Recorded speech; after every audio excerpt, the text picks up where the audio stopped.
Suit up, strap in, warm the tires, and leave on yellow. Time for the MitsuTimes podcast, presented by MitsuTimes.org, the home of the fastest Mitsubishi cars. With your host, Josh. What's going on, guys? Welcome to another episode of the MitsuTimes podcast. Today, my guest is Mr. David Oscom. How are you doing today, sir? Good, man. How are you? Great. David is the owner and driver of pretty sick black 2G. Got to see it at the shootout in action. And David, why don't you tell us a little bit about the setup on this car? Yeah, man. It's a pretty basic setup.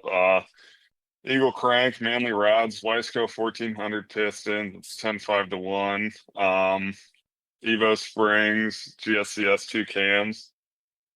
Precision 6870 with a Morrison fab manifold. ETS 4-inch front mount and Van Fab race or drag intake. FIC 2150s. It's on a Weldon 1100 inline pump. It's got a Vamos fuel cell. Dash 8 tank to rail. Yeah, that's pretty much it on E85. That Morrison manifold is just so beautiful in that engine bay. Oh, yeah, it's a beautiful piece. They do great work. So, David, what is it that drew you to the 2G platform? Well, the black car actually kind of just fell in my lap. One of my buddies had two at the time, and I don't even remember. He gave me a price that I couldn't refuse on it, so I picked it up off of him. And when I first bought it, I'd never intended for it to be in the condition that it's at now. I just wanted something like 400 wheel, just a nice street car. But the motor that was in the car when I bought it, one of the cylinders was dead. I thought it was valve stem seals. It ended up being the cylinder wall was scored. So pulled that out, and then I put that built motor in it. And then one thing led to another. I just started sourcing parts, and yeah, here we are. It's a happy accident, I think, in the words of Bob Ross. Yeah. One thing I can recommend to people is don't cheap out on safety stuff. That was one of my big pushes with the car too. Yeah. Yeah. I mean, these are big investments, fire suppression systems. You can get them fairly cheap, and it's a big insurance policy. Well, let's talk about the fire suppression system you use. What's it like? Yeah, it's 10 pounds of Novak 1230. And then it's just 3 nozzles. I have 2 pointed at my fuel rail and 1 pointed at my oil return line on the turbo. And it's just a manual release pull station in the cab. So, and then I also have a portable extinguisher. I do fire safety stuff for work. So that's kind of my bread and butter is fire suppression. Okay. Oh, But you can get them cheap. I think I paid it's like $800 through Summit, and it comes with everything you need. That's definitely something that we don't talk enough about is fire suppression on these things. Yeah, especially if you see a couple of them burn down, it's a lot of money to lose. Yeah, for sure. So when you picked this 2G up, it wasn't in the best shape. Wasn't ready to race. No, not at all. I mean, it started and drove, but yeah, it needed a lot of work. Did you have any original goals in mind with it whenever you first picked it up? Yeah, just like a nice little street car because it's a clean car. So I was thinking like 400 wheel, and then after I found out that it needed more than just valve stem seals, I decided to completely rewire the car. So I made a custom wiring harness from the ECU to the engine. Everything's brand new. Relocated. I made my own fuse panel for it. Relocated that to the trunk, and yeah. That's a pretty big project. You have a background in wiring or anything, or you just took a head on? I do a lot of low voltage stuff for work, so Okay. I'm pretty decent with wiring. But yeah, it definitely didn't happen overnight. I bought the car in 2020, and 2024 was the first time I had it out. Wow. Took your time, did everything right. I like that. Yeah. So besides this setup that you have on it currently, have you had any other setups? Motor wise, no, but I did have a couple different turbos on it. I had a Precision 6262 on it. That never, I had that on it back in 2020. It never saw the road. And then I put a 42R on it. Wow. I had that on it early this season, realized it wasn't what I wanted, so then I switched to the 6870. Some ancient technology right there. Yeah. Good deal. So you said 2024 is the first time this car's been out. Did it go straight into the nines, or was there a couple working your way up to the 9 that you got now? No. So I started, I think the first pass I went 11 something. When it got out, got down the track. It went 11, like high 11, something like that, and then I just kept chipping away at it because I tuned the car myself, so I was figuring that out. Yeah, it was just kind of PB after PB, 11s, then into the 10s at the shootout, and then yeah, end of the season I went 9.6. Well, that's very encouraging. I mean, you got to be pretty excited for next race season. Oh yeah, definitely. Good stuff. So when the car broke into the 10s and when it broke into the 9s, it has the same setup pretty much as it has right now. Yeah, yep, the exact same. Okay.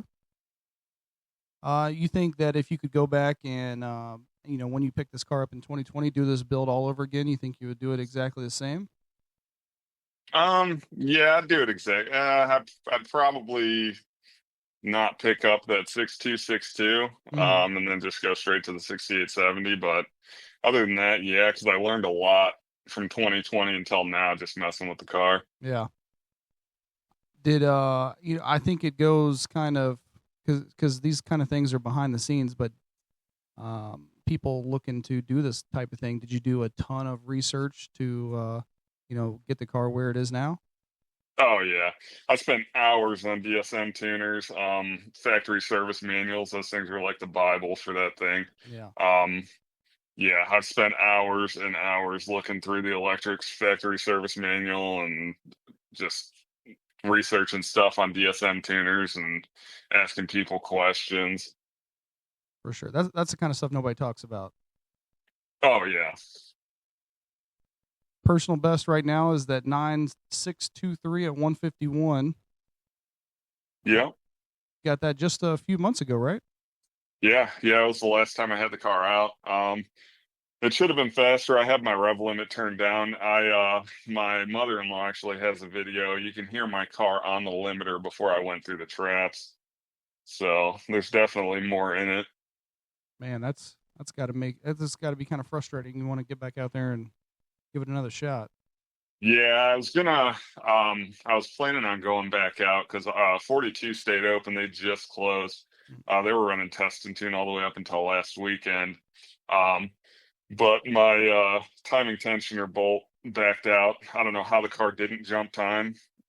So that kind of ended my season early. So I'm just waiting on a few things, and then the car will be back together. What was the personal best at the shootout? The shootout, I think it was a 10.6. Okay, Yeah. made a big jump since then. Oh yeah, yeah. It was every pass at the shootout was a PB, Wow. except for the finals. I botched the launch, and that's how that goes. Well, you can't win them all. Yeah. How'd it feel to come around to the booth and get that 9.6 slip?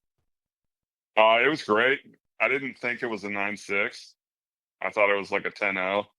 Um, but yeah, because well, I have a draggy in the car, so I kind of cheat as soon as I'm slowing down and stuff. I'm checking, and that was the one that I didn't check for because I was on the limiter before the traps, Yeah. and then she handed me the slip. I was like, oh wow, Thought maybe the draggy was off a little. yeah, And the 1.6 60 foot, I mean, you get that down, you're going to be right back in the top 25 of the 2G list. oh yeah, yeah, yeah. I'm still on stock rear axles. That's been the weak point for my car this year. I've been breaking axles left and right. Really? Yeah, so I think my best 60 foot out of the car without breaking an axle was a 1.5, like a low 1.5. Hmm. So Well, that's on my list of things to do this winter. I was gonna, DSS axles and then 1310 upgrade for the tail shaft on my drive shaft, and I should be able to hopefully cut like a 1.4 60 foot, and that'll make the big up. track Yeah. pretty good. Yeah. What about any other off-season upgrades? Yeah, I'm putting in Aeromotor brushless pump right now. Ditching the Weldon 1100. There was nothing wrong with that, but I had the Aeromotor sitting around, so I'm going to put that on. The drive shaft upgrade, and then the DSS axles, and then I'm going to chop the front end off and put a tubular front end on it. Oh, wow. Yeah. Okay. These days, everybody has a draggy. Well, there's a website called RaceMeAnywhere.com. It has leaderboards for different types of vehicles that you can get added with just a draggy screenshot. There are also periodic events that use a different metric to rank the submissions sent during the event that have real payouts. These events could be a 60-foot, quarter mile, or a 60 to 130 mile per hour. Check out the website, make a profile, get your car or your cars added, and start making money from what you're already doing anyways at RaceMeAnywhere.com. So, David, after you bought this car in 2020, and you know, I know how frustrating it is personally having a car that you're building and you miss out a whole race season. How did you stay motivated all the way up to 2024 to get the car out and get to where you are now? To be honest, I really didn't. Like, I lost interest in it a couple of times. Life happens. It's a lot of money that you put into the car, so I was trying to do that correctly and then still trying to have a life. But the shootouts, really, going to the shootouts, hanging out with friends, that's really what kept me motivated. Hell yeah. Going to be at the shootout again this year, or next year, hopefully. Oh, yeah, definitely. Good deal. This was one shootout I don't think I'll ever forget. It was more packed than I think I've ever seen. Yeah, I think it was one of the best for sure. Hopefully we can keep it going that direction. Yeah. So, David, what are your goals for 2025 after PB this year? Must be maybe set yourself some lofty goals now. Yeah. To be honest, my next goal is I'm gonna try and go for. I think Mike Wagner's got the goal right now, or the record right now for stock ECU manual DSM at 8777. So I'm gonna try and get that, and then probably turn the car down and just have fun with it. I respect that. That's pretty cool. So you just jamming out on DSM Link then? Are you going to stay that path? For right now, yeah. I thought about switching over to Link G4 or like Haltech or something, but ECM Link really hasn't been bad for me, so I think I'm just going to keep rocking with it. I was just going over the list here. It's pretty cool that you just in one season of racing, you've already jumped into the 35th spot on the 2G list. That's some big names on there. Yeah, definitely. Thank you. That's pretty cool. So, do you have any like long-term goals? Is there a number in mind that you want to hit other than that 877, or you just want to, just like you said, get that 877, then just have fun? Yeah, right now just 877. I mean, I'm still on a stock trans, so anything past that is really pushing it. Yep. I mean, an 8.7 on a stock trans, I don't know if that's going to happen or not, but we'll see. No, those dog boxes ain't cheap. Yeah. Yeah, I'm going to hang on to the stock trans as long as I can. I've never looked into them personally, but I know everyone always says 10 grand. I have to assume that's probably the ballpark. I think they're a little cheaper than that. If you go with like PPG or something, I think you can get 7,500, 8 grand, something like that. Yeah. Okay. Well, after going through this entire build, David, if someone out there is listening, they just bought a 2G, do you have any advice for them for their build? Yeah, think out what you want to do. Write it down, plan for it, and do it that way. I've changed setups on the car so many times. When I was rewiring the car, I tried to cut corners, and then I ended up spending 3 times as much because I tried to cut corners, and then I just said screw it and did it right. So plan out what you want to do, plan for it, save for it, and do it once. It goes back to that research. Yeah, definitely. And don't be scared to reach out to people and ask questions, even if it sounds stupid. For sure. I think the shootout's definitely the place to do that. But even the big name guys, I mean, they don't mind sharing, their entire build. It's something unique about our community. Yeah, definitely. You don't see that a lot because a lot of people in other platforms, they try and like keep everything a secret. But in the DSM community, everybody's pretty cool. For sure. I know, David, you talked about before you had some other cars before this. So this isn't your first Mitsubishi? No, I had my first DSM was a 1990 Eagle Talon. Okay. I was Champagne all-wheel drive, manual. I actually just bought it back not too long ago. No kidding. Yeah, but the last time I raced that was at the shootout in 2014. And then I got out of cars for a while, got into street bikes. And then, yeah, here we are 10 years later. Okay. So you consider yourself a 1G guy then? I was at the time, but now that I have the black car, I'm in love with the 2G. The interior is just so much better in my opinion, but I'm a biased 2G guy, so. Yeah. Don't come after me, 1G guys. Well, David, where can we see your car in action at in 2025?